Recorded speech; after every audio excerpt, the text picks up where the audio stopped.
आपण पाहतोय पंढरपूरमधली ही दृश्य आहे। पंढरपुरात मुख्यमंत्री फडणवीसांनी वारकऱ्यांसोबत फुगडी ही खेळली आहे आणि आता ते टाळ या ठिकाणी वाजवताना दिसतात। तसंच फडणवीसांनी या वारकऱ्यांसोबत ठेकाही धरलाय।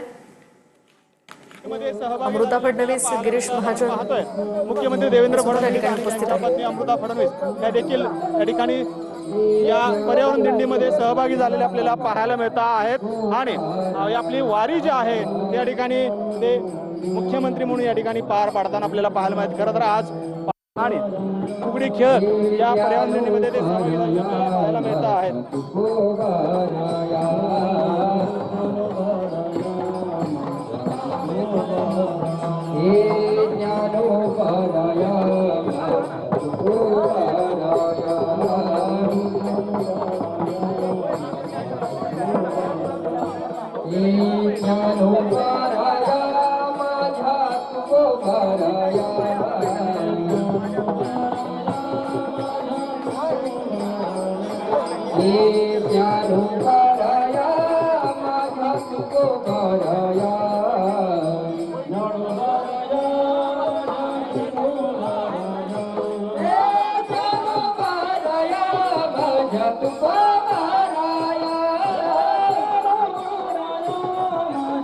मुख्यमंत्री देवेंद्र फडणवीस, त्याचबरोबर मंत्री गिरीश महाजन हे देखील आता या पर्यावरण दिंडीमध्ये सहभागी झाले आहेत आणि फुगडी खेळण्याचा आनंद ते या ठिकाणी लुटताना आपल्याला पाहायला मिळतात। आपण पाहतोय मुख्यमंत्री देवेंद्र फडणवीस जे आहेत ते फुगडी दिंडीमध्ये सहभागी झालेले आहेत आणि ते या फुगडी खेळण्याचा आनंद जो आहे तो या वारीमध्ये लुटताना आपल्याला पाहायला मिळत आहे।